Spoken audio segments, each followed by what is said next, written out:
Welcome back, welcome back, welcome back, welcome back to another episode of Say What Needs to Be Said. I'm your host, Asante, Mr. Pick Six Samuel, two-time Super Bowl champion, Pro Bowler, all-pro, record-breaking cornerback, 50 interceptions, and 10 seasons. Yeah, that's me. Yeah, that's me. And my co-host tonight with me, we have 2-3 Gs all the way What's from up? Philly, baby. The What's Philly up, to baby? Florida 2-3 in connection, the man. building. Yes, sir. Yeah, 2-3 Dries in the building, man. Yeah, so tonight we're gonna get right into it. It's Monday night vibes, man. Y'all know we here to have fun, turn up, entertain, and let y'all know what they don't let y'all know, because this is Say What Needs to Be Said, where we got to say what needs to be said. And tonight we're gonna talk about predictions of Rookie of the Year candidates, who we feel may win Rookie of the Year. We're gonna talk about the Shemar Stewart contract situation. The cheap old Bengals, man, they remind me of a team I used to play for, and we're gonna get into that. And then also, man, we got to give an Antonio Brown update, man. There's something new with him every day, because it seems like he's on the run. He don't want to turn himself in. He ain't turned himself in. What up, chat? What up, bro? Bang Bills. Where you been at? Where y'all been at, man? Tune up, turn up. Monday night vibes, man. Salute to the chat. Salute to all the people. Let me know where you're tuning in from.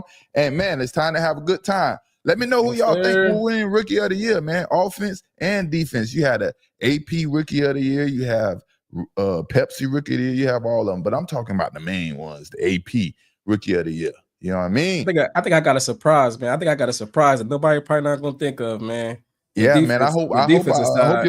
I hope your surprise and my surprise ain't the same surprise. If it is, that might mean something swell, because that means we thinking alike, and we see football the same way, man.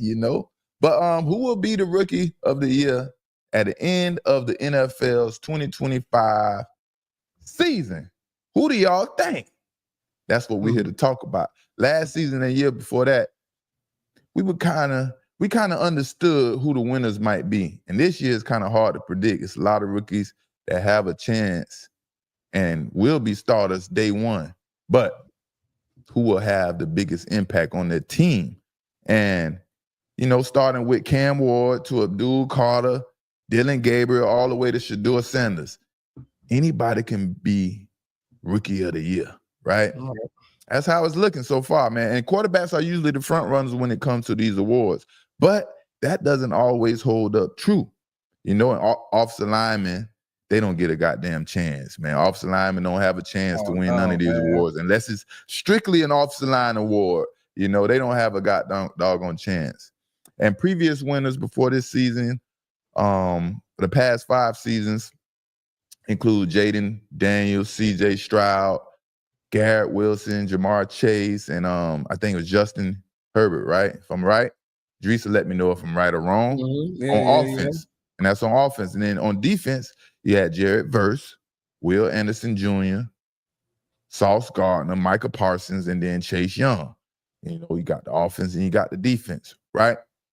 The bigger names favored to win are Travis Hunter, Cam Ward, Abdul Carter, Ashton Genty, and some other folks. But that's just that's on offense. That's an offense. But on offense, y'all hear me out. On offense, I say the offense. It may be competition from a low-key top 10 pick who I believe may make a strong push for offense Rookie of the Year. And I'm telling you, this top 10 pick may surprise y'all. But if Ashton Genty could rush for at least 1,300 yards, like I said, needs to happen to make the Jaguars look bad for them passing up on him. If he rushes for at least 1,300 yards, I think he will solidify the Rookie of the Year candidate. You know what I mean? But Genty will be one of the top candidates to win. Cam Ward has the opportunity to pass for over 4,000 yards as a rookie, and that can solidify him as the winner. Travis Hunter, I have a big question with Travis Hunter. How will the Jaguars use him? Will he be on offense? Will he be on defense? Will Trevor Lawrence be able to get Brian Thomas Jr. the ball and Travis Hunter the ball? They both going to be demanding the ball. But, I believe Travis Hunter should play cornerback. If he played cornerback, things would definitely be sweet. You know what I mean? but I think you should focus at cornerback. How you feel about this rookie of the year, man? How do you think? What are you thinking? What are you thinking? I think offense is going to be easier to choose than defense. You got a bunch of guys on defense that can pull out in the front depending on how the season go. I feel like the offense, it might be like two at the top going to be going back and forth, back and forth. It might be somebody else that slide up in there, and I want to go off the limb because I'm a gambling man, so I'm going to take my chances. So when I let you know my pick is going to be not one of the top two, like you know it's going to be either Cam Ward, number one pick quarterback. You know most of the time I go to quarterbacks, and then Genty as well. Man, he the running back. He go for 1,300 yards, like you said. I mean, he got a great chance, and also get the Raiders some more wins, man. If he put the Raiders on his back, get some wins, and Cam Ward got the same opportunity to get the Texans get the Titans some wins. Yeah, of course they're gonna be the top two, but I'm a dig deep in the bag and go out on a limb when I get my prediction. Save it for the end. Save it for the end. I'm gonna dig deep. Yeah, save it for the end. We dig it deep, man. We put a lot of thought into this and what we think about it, but yeah, man, the obvious people who we think gonna win, like we said, Cam Ward and all those people. I don't know. I don't know if they necessarily win. Cam Ward definitely is a front runner, and like I said, he has the opportunity to throw for 4,000 yards. And if he does that, I mean, he's a number one pick. They're gonna have a marketing push behind him so strong, you're gonna have no choice but to vote for Cam Ward as if he throws for 4,000 yards in his rookie season. But like I said, Travis Hunter though. Travis Hunter has the opportunity to play both sides of the football, and that will be very significant in any award, especially when it comes to a rookie. And that will always garner a lot of attention. The Rookie of the Year award can easily be won by a defensive end if a defensive end records double-digit sacks, like 10+ sacks, i.e. Michael Parsons. You know, he accomplished that. So these awards are kind of a sexy award. It goes to the receivers, the quarterbacks, the defensive end, you know, the more flashy positions and things like that. The position that stands out more. But this is who I believe may win the Offensive Rookie of the Year. And it's very rare to hear these players at this position winning this award, right? And let's get to the clip. And if we get to the clip, I want to see if y'all know who this person is. He's a top 10 pick. He wasn't supposed to be. He wasn't supposed to be the first person at his position off the draft board. And let me tell you, this pick right here, he will win Rookie of the Year for the offense. I'm telling you. Ooh. Poston Loveland, tight end for the Bears, selected with the 10th pick. With the 10th pick. He is a hell of an athlete with good size. I mean, he's long. He has speed, agility. He has all those things, right? And he didn't clock a blazing 40-yard dash for the scouts and, like I say, the sexy part about being drafted. But if you're watching his game tape and scouting him, you'll see that he has football speed and the football speed that you can't teach. I think he clocked a 4.7 or something like that running for the scouts, but you can't measure him by his speed from a pro day. You know what I mean? Poston Loveland, that's my pick. Yo, that's crazy. I'm telling you. And you know, I'm gonna let you go before I continue on and tell me what you think. What's crazy is that my pick is at tight end as well, but it's not the same tight end. It's Tyler Warren, man. Tyler Warren. Yeah, man. I think from Penn State, huh? Yep. I think Tyler Warren, you can move him around, man, just like Aaron Hernandez, put him in the backfield, put him at tight end. And of course, he played for the Colts. So Colts ain't sure what they're gonna do at quarterback. So I feel like they're gonna use him a lot, kind of like Saints do too. Where they tight end with Taysom Hill. So I feel like they're gonna move him around a lot of opportunity to make big plays and help change that Colts offense to like moving the ball. So I feel like that's gonna help him propel him to be like running for the offense player of the year. So that's crazy that we both chose tight ends. Like you took the words right out of my mouth, man. It's like great minds think alike, man. Tight ends. We both picked tight ends. Like I said, before it was kind of easy to predict who would be the winners of these Rookie of the Year awards in the past. It was kind of obvious who shined in college, who's going to go and take, be starting quarterback and produce a lot, right? But this year is kind of different. You know what I mean? And for tight ends make for an easy target for the quarterback, right? And Caleb Williams is going into his second season. If I'm wrong, correct me. Going into his second season, and let me tell you, tight ends makes easy targets for the quarterback, right? And Colston Loveland, man, he's gonna have a crazy season, and I'm predicting that, right? Because hopefully, right, first of all, hopefully and foremost, Caleb Williams has to get his shit together. And if he get his shit together and he gets the Bears to competing at a high level, the Bears are going to be something special to deal with. And like I said, we're talking about tight ends. First of all, they line up closest to the quarterback. They're the first eligible receiver that is closest to the quarterback. The balls, the passes, they don't have to go so far to the outside and so long down the field to the tight end. So when you find a good tight end and a quarterback gets very comfortable with that tight end and loves to pass to that tight end, man, that is a mismatch against any defense, because linebackers, free safeties have to cover tight ends, and they ain't the best cover guys in the world.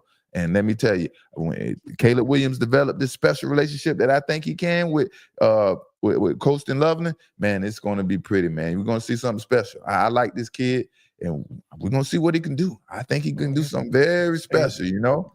Shout out to Lauderdale. Shout out to Jacksonville. Yes, sir. We in the building.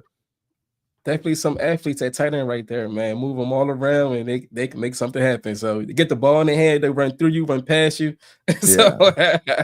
And on defense, man, I think it's very simple. I don't think it gets too tricky when we talk about defense. Like I said, defensive end, that's the position that usually wins the most defensive player of the year awards, because the defensive end is you don't have to teach them much. They can come off and they're playing with raw talent. All they have to do is get off the ball, use their athletic ability, their strength, their leverage, and, you know, make a move and get to the quarterback. So that's why you see defensive ends win the Defensive Rookie of the Year awards a lot of the times. And with that being said, I'm going to go with Abdul Carter. I think he would come out and play just like Micah Parsons did his rookie season. Micah Parsons and Abdul Carter, they have the same type of setup, being from the same college, dealing with the same strength and conditioning coach. I see the same explosion, the same type of player. So if Abdul Carter goes out there and mimics the same rookie seasons as Micah Parsons, I wouldn't be surprised, you know? So I got Abdul Carter. Carter. Shout out to Philly. You know he's from Philly, man. Shout out to Philly. Philly boy, yeah. But yeah, that whole Giants D line is they got a bunch of dogs over there on that D line. So him being on there too, man. You got Sexy Dexy in the middle, and you got Thibodeau out there rushing the quarterback. So they're gonna be a problem trying to like stop all of them. You can't stop all of them. So you're gonna have to pick and choose. So give them a great opportunity to get double-digit sacks.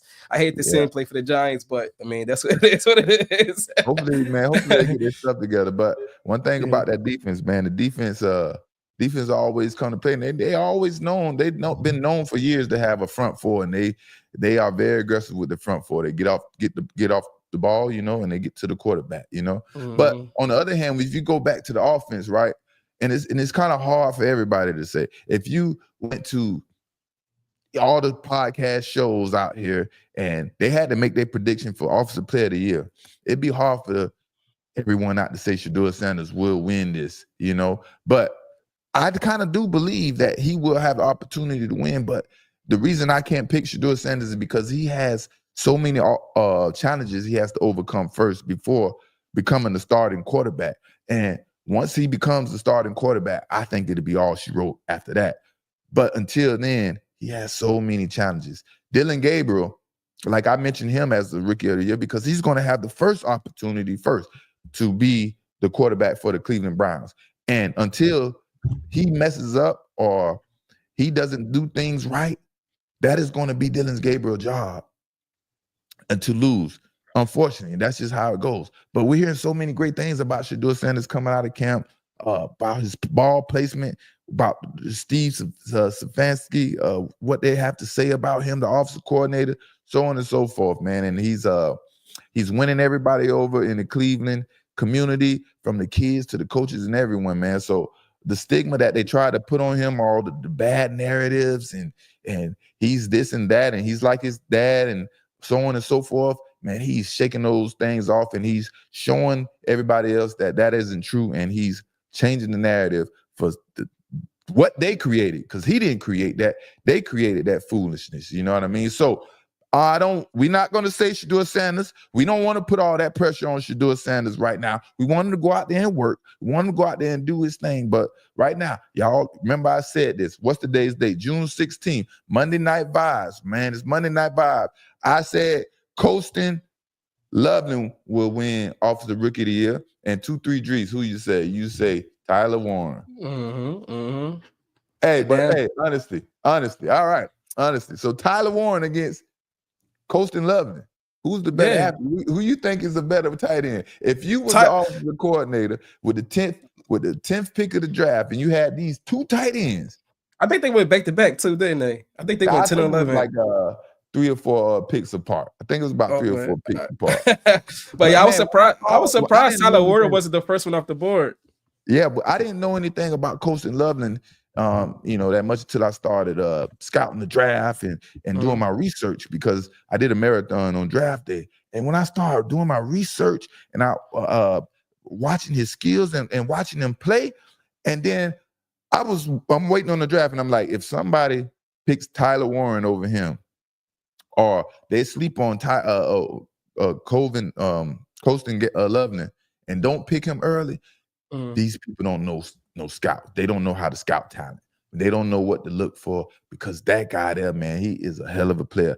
I am telling you, y'all watch out for Colston Loveland, man. He is going to be awesome. I know everybody in the chat. He definitely got a better chance with the better quarterback. Yeah, because we don't even know who will be the quarterback for the Colts right now. But that's why I feel like that's going to help. A lot of people in the chat, this Florida, you're talking about Duval and all that stuff. That's Travis Hunter, but a lot of people are talking about Ashton Jeanty. And I think Ashton Jeanty is one of the front runners for me to win too, because I think it's easy for him to rush for 1,300 yards this season. He predicts 1,500 yards, 1,300 yards. Like I said, if he doesn't rush for 1,300 yards, he needs to rush for 1,300 yards to make Jacksonville look bad, right? Ashton Jeanty needs to rush for 1,300 yards to make Jacksonville Jaguars look bad for not selecting him and trading up and getting Travis Hunter. I'm sticking to that. I'm always going to say that. Travis Hunter is a great pick for Jacksonville. Jacksonville is ecstatic about Travis Hunter. He's going to do a lot for the community and the city and things like that. But that wasn't the correct pick to be a winning team. But we can see what this new coach doing. I'm going to lay off that. I ain't going to go hard. You know what I mean? I ain't going to go hard on him. You know what I mean? So we're going to wait and see. We are going to wait and see. How we doing out there, chat? How we doing? Shout out to Ain't No Manual in the building. Ty Murphy, Bruce Lee, what they do, Duval. Frankie Smith in the building. David Smith. Shout out to the chat, man. Y'all blow up the chat. Shout out to the chat. Shout out to the chat. Yeah, man. I see a few predictions out there, man. Everybody continues to be caught up in the big names. There's a lot of players out there that may end up winning the rookie of the year. You have defensive ends, you have running backs, you have receivers, and man, I'm telling you, this is one of the years that you can't predict it. So we just have to wait and see. We have to wait and see. Y'all put in the chat when y'all coming in here. We're talking about rookie of the year honors. Who will be the offensive rookie of the year and who will be the defensive rookie of the year? Y'all put your answers down in the chat and we'll revisit it at the end of the live stream, baby. So Shemar Stewart, man. Stewart. I still got to drop my defensive player. I ain't dropped my defensive player yet. Oh man, my bad. Yeah, you picked up dude. Who we got? Hey, before you drop your defensive player, let me take a sip of water just in case I might choke up or something. You know what I mean? We did it again with the same position but different player. So I'm taking a person that fell in the draft because they talk about his behavior. He got in a lot of trouble in college. He went to Tennessee. I'm talking about James Pierce Jr., man. I feel like he dropped so far in the draft and went down to the Falcons, because he had the red flags. But he still is a beast. So he's gonna be coming off the edge, helping Falcons defense get a little bit better because they kind of like fell apart last season at the end of the year. So I feel like he's gonna go So out there and make a you have a difference. personal relationship with him? You know the family or something like that? You have a relationship with him? With James Pierce? Did you say something about that? I didn't hear you. No. No, I said he's gonna help. He's gonna help Falcons do better, man. Yeah, On man. defense, coming off that edge and be a difference maker. Yeah, James Pierce is one of those players that I've scouted. I've looked at, and the biggest asset and attribute that he has going for himself is explosion, his first step and getting off the ball, right? But other than that, I wanted to see him play a little bit more physical. Maybe Tennessee wasn't teaching him how to be physical at the defensive end position, and he was playing more of a finesse game. And if he can be more physical, he will be that much of a stud, you know, at the next level in the NFL. But right now he was too much finesse, but he has a lot of speed, tons of potential. So that's why you really draft these players, because of their potential. And James Pierce has a lot of potential, man. We're gonna see what the Atlanta Falcons can do with him. Like we say, another, you know, great minds think alike. We both picking defensive ends. We didn't pick quarterback. Yeah. We didn't pick cornerbacks. We didn't pick receivers. We picked tight ends and defensive ends. And it's very rare that people pick tight ends to win Offensive Rookie of the Year. I was surprised about that one.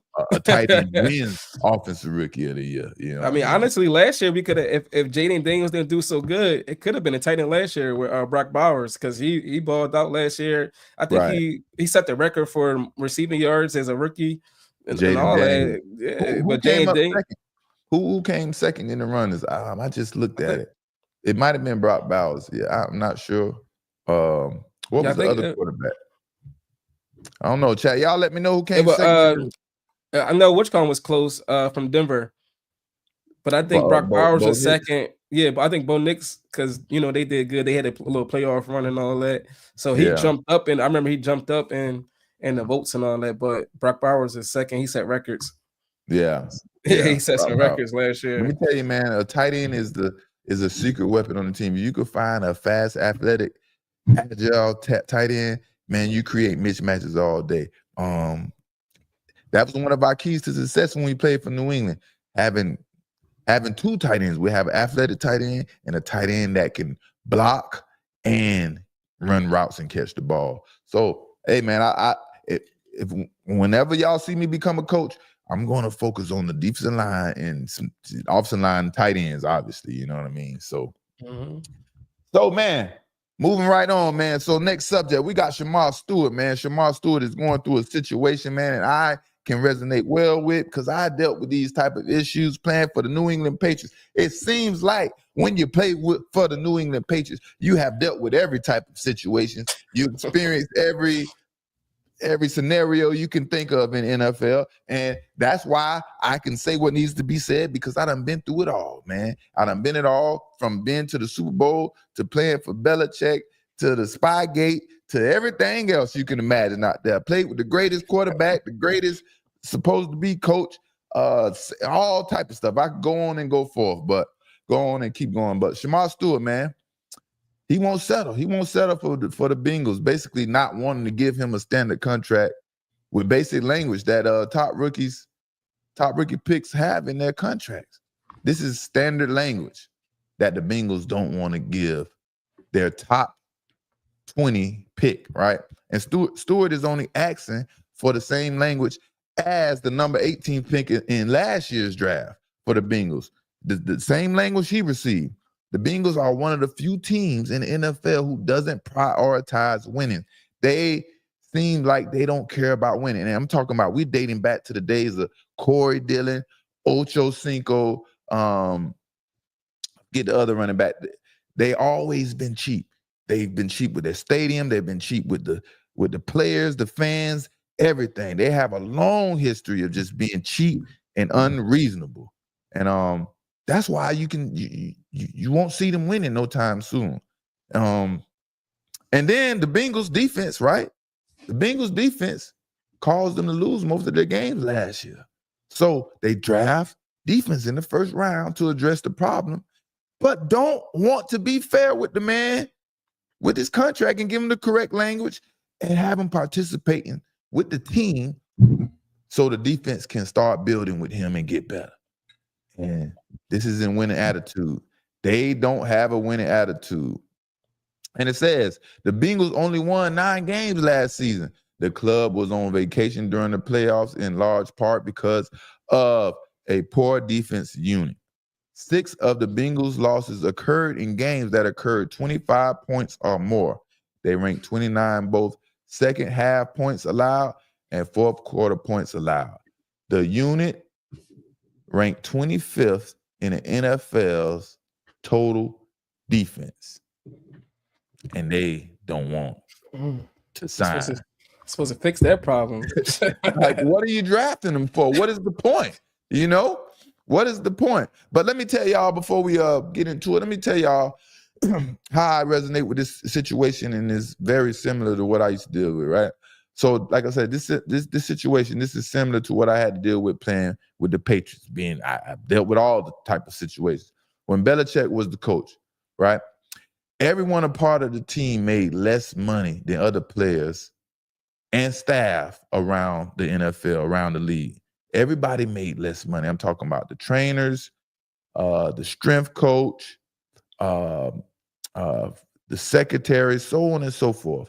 I don't know what it was. I found that out late in my career, but it was everyone that had something to do with New England Patriots made less money than everyone else around the NFL.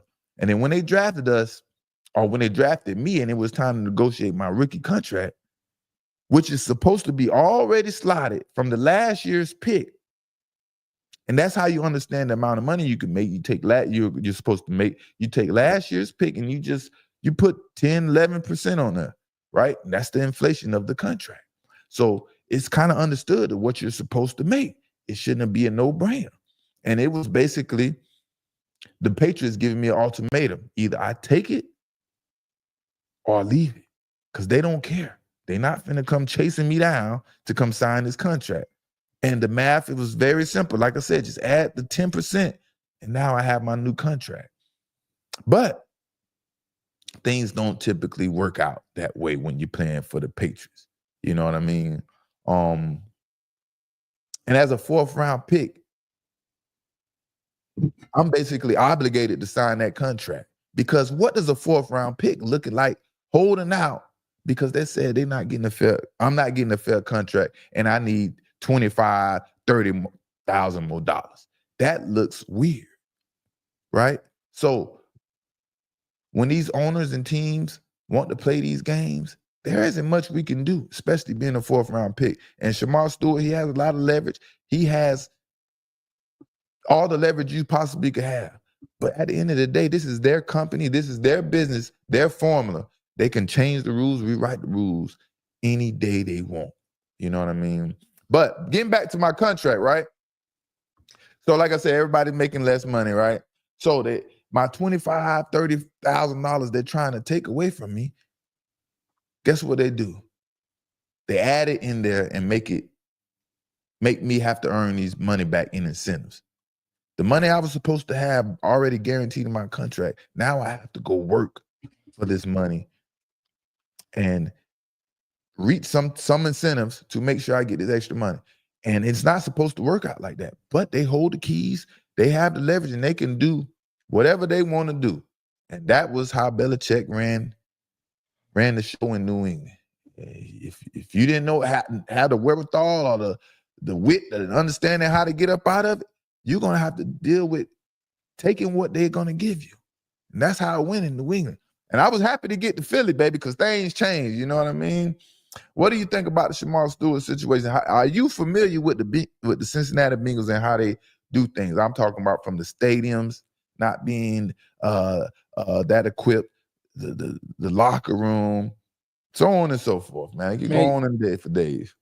Yeah, you hear about it all the time, how they don't want to pay people. So I was kind of surprised in this offseason when they gave like Jamar Chase all that money, when they could have bended that and saved themselves some money. And then with T. Higgins, even though T. Higgins not all as guaranteed as much as Jamar Chase, but I mean, they did that with Joe Mixon not too long ago, not paying him his money when I think They didn't even get that much from the Texans. It wasn't like a big difference, but they just like they're not trying to come out their pocket. So you see it all the time from years to years, like just like you said, from back in Ocho Cinco days. So we already seen, but I don't know what direction they're trying to do. Like, what are they purpose? Like Cincinnati is not even a destination city you want to live in, and then you got to offer something. You got to offer the winning. You got to offer the money. You got to offer something. Well, like I said, like you just kind of mentioned something, and this is what I see. Right, I see the Bengals. They basically had no choice to pay Ja'Marr Chase and Joe Burrows to mega contracts, and they're not used to giving these type of contracts. And now that they gave these mega contracts, these history record-breaking contracts, the Bengals want other players to take the hit for them having to give out contracts to players that are deserving of that money. That's basically what they're doing. They're robbing Peter to pay Paul. It's just unfortunate, right? Mm-hmm. And like you said, with the Joe Nixon situation, hell of a running back. They played those games. They tiptoed with Joe Nixon, and then end up making he end up being an average running back because he had to play these negotiation tactics with the Bengals, right?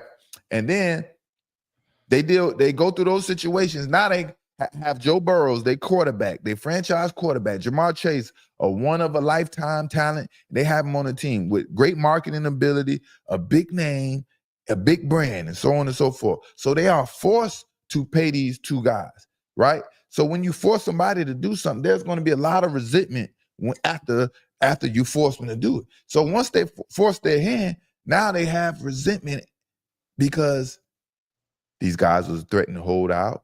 They had to pay T. Higgins. T. Higgins didn't even get a decent deal. So now all this resentment is like, I'm going to take it out on the young rookies, whoever else, rob Peter to pay Paul, and that's what's happening. And it's unfortunate because this NFL thing is revenue sharing. They have billions and billions of dollars in cable contracts, and I don't know, man. Spend the bread. You know, man. What do you want to win? Man? You were so close, man. You came to the Super Bowl, you lost, man. You just pay some people. It could be right back. Right. Could be right back. Yeah, and it sucks for rookies because it's like you work so hard to get drafted. Now you finally drafted, your dream has come true, and now you're forced in a situation that you had no clue that you might have to deal with. And now they're talking about you have to hold out, you can't participate. All these things that you don't understand because you're so young and you're not used to dealing with the NFL. Now you're not practicing, right?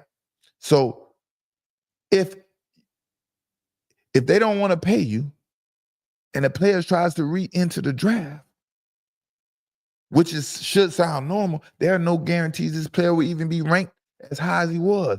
He probably won't even get drafted the same selection that he got drafted. He will probably lose some value. They will start talking about he's older, he's not as fast, not as agile. So it's a lose-lose situation for a draft pick not to sign his contract or try to re-enter the draft. You know what I mean? So owners understand that. Owners understand this is the most money we ever had in our life that we're about to get. And they use that to the advantage. But it's a business. So I guess this, you got to play the game how the game goes. The game is to be sold, not to be told, You think he's going to play for him this year? I think eventually something will give.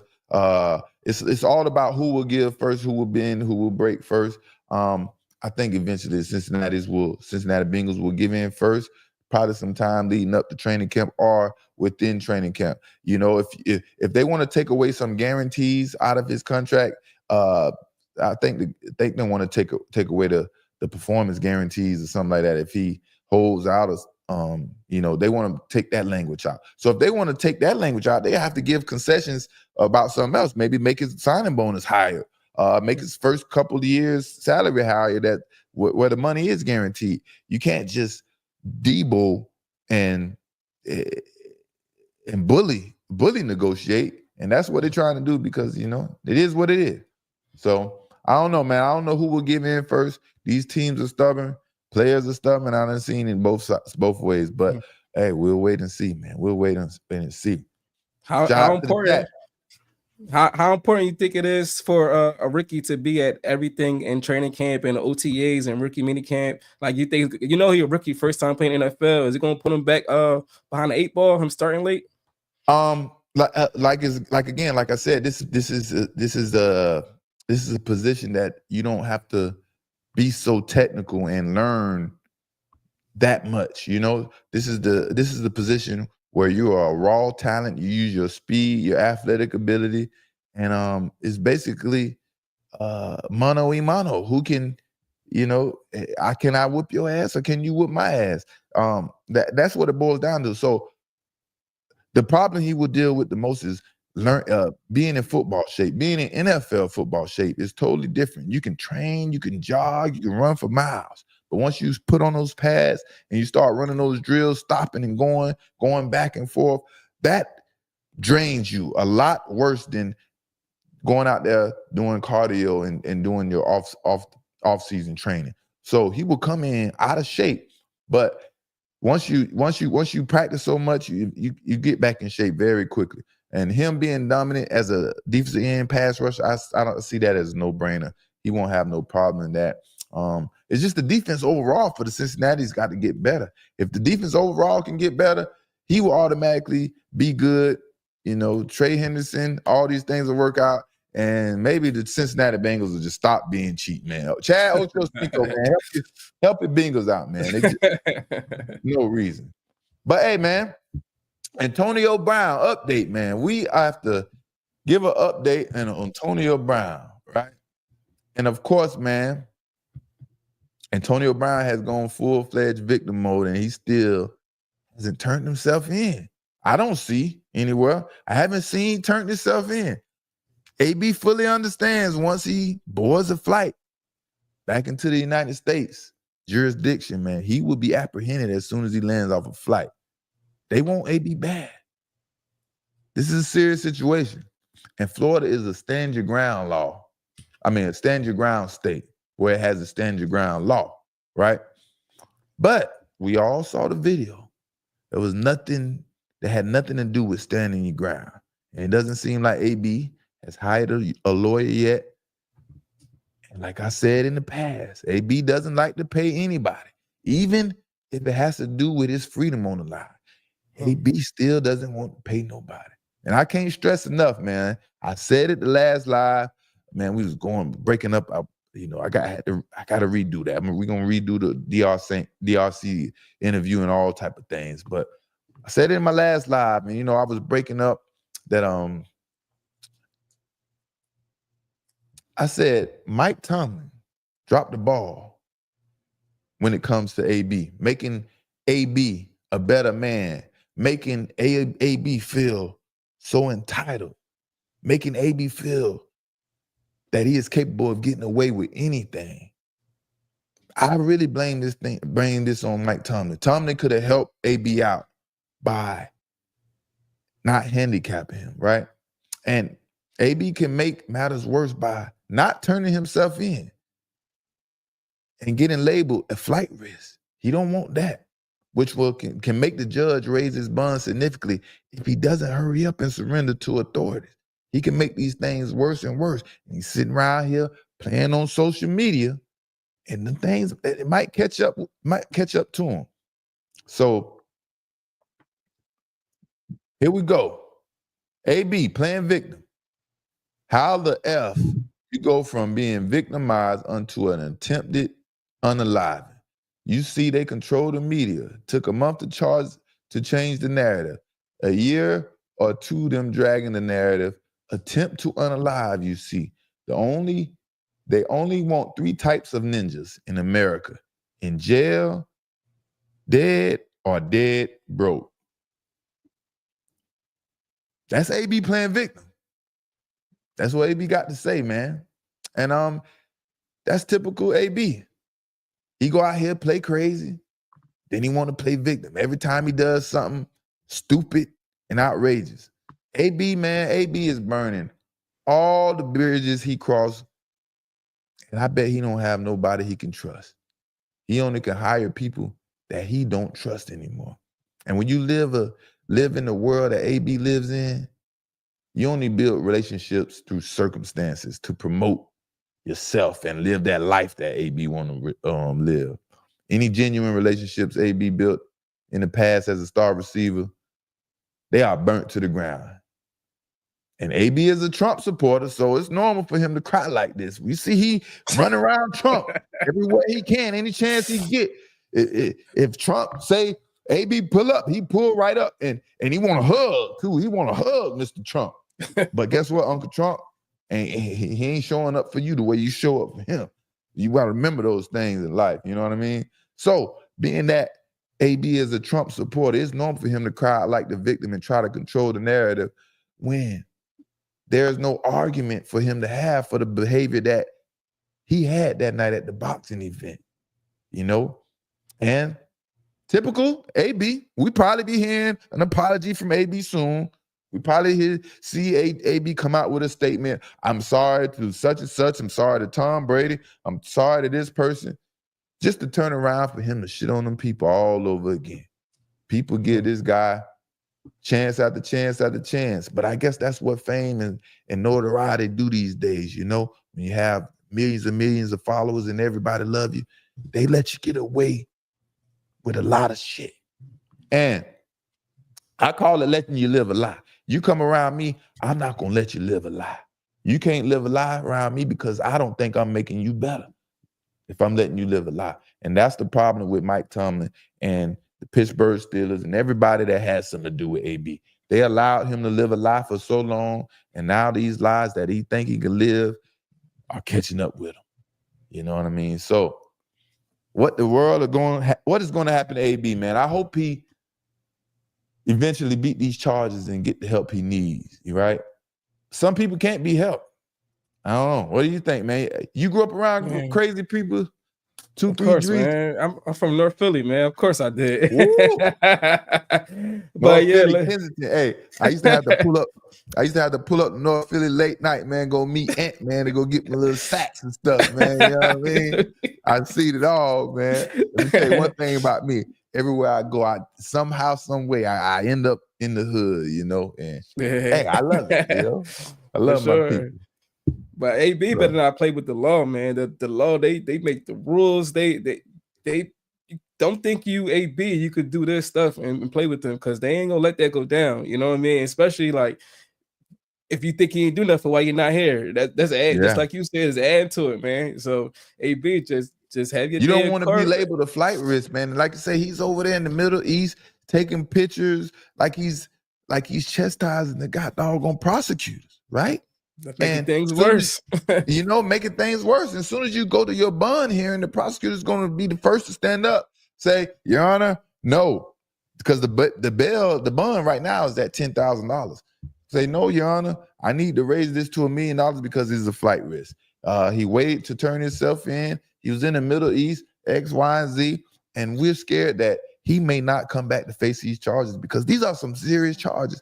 And he has the money, the wealth, the resources to disappear. We don't want that, Your Honor. And all so this, they might change it to Nobel, for real. Yeah, man, that'd be hard. Nobel. Like I said in the previous live, and I'm glad we're revisiting it. But the one thing AB is lucky that bullet only grazed Buddy. If it would have hit him directly, and he would have had a serious wound, yes, that bond could have got revoked and he probably wouldn't have had a bond because that would have been a real serious attempted unaliving. Right now, this is just a charge that they're throwing on you that probably will get dropped and dumbed down to something like firing recklessly in a crowd or something like that. Right. Yeah. But at the end of the day, man, you have to pay your people to get you out of these situations and help protect you. And AB doesn't want to do that. He had a problem with the moving man, assaulted him. He had a problem with all type of people. The situation he was just in, some girls was blasting him about him leaving them and he not paying his fee, you know, and they didn't have nowhere to go, no rent money, nowhere to stay. He doesn't want to pay no one. That's who AB is, you know. And I see him talking about AB World in the chat. Yeah, AB is AB World. AB lives in his own world, man. So yeah, man, that's Monday Night Vibes, man. quick little live session. Shemar Stewart, I could relate, man. Being a New England Patriot, man, that was crazy. Trying to get your money and get your bread out there in New England.